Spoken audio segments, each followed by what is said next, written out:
Hey everyone, this is Chris at Optimum, and today's Community Corner, we're going to take a peek on a Smartsheet question from BBFL asking about how to spread a budget over a period of time depending on the date for the activity. In his application, they're looking for basically taking marketing funds and planning those out for the entirety of the year, but they wanted to chunk that into each month. So what function we're going to leverage this is actually the prorate function. And the way that this works is it basically takes a budget or a value and then it divides it kind of equally over the entirety of the duration for that project, bucketed into these kind of chunks. So in this case, by month. So we're talking about the number, that's the budget, the start date is the beginning of the project, the end date would be the end of the project, and then the prorated start and end dates are basically going to be those intervals that you're looking for. So very commonly we see this done by month, so this would be January 1st and January 31st for the chunks. It could be done by week, it could be done by day if you really wanted to, and then you can choose to get more or less accurate with decimal places from there. So let's pop the hood and take a peek at what this looks like inside of a sheet.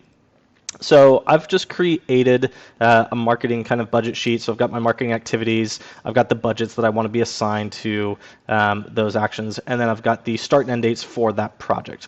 So for my marketing affiliate marketing project, I'm budgeting $1,800, and I'm starting this January 3rd, and then I'm going to be ending this in August, kind of in the middle of August.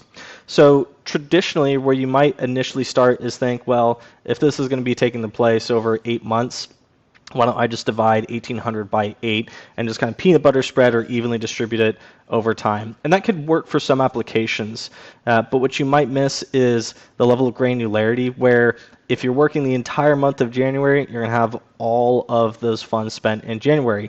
Maybe some months are shorter than others, or maybe you're ending the project midway through August and you want to see exactly how much budget is allocated for that period. This could be applied for labor, etc.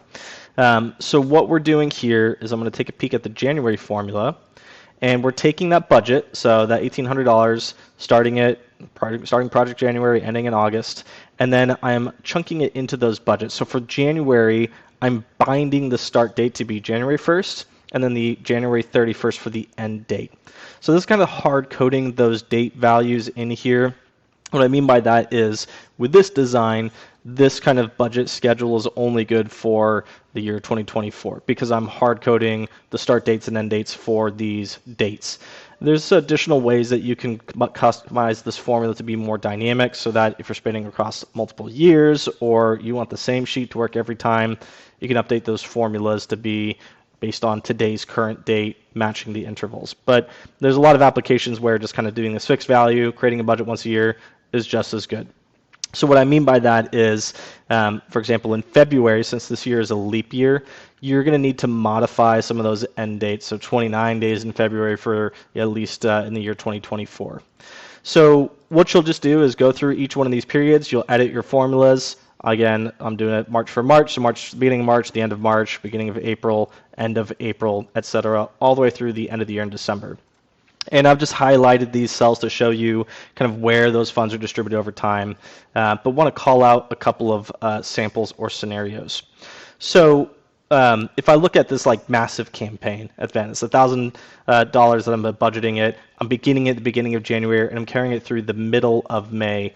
January and February and March are basically fully funded for the duration of that month, as well as April.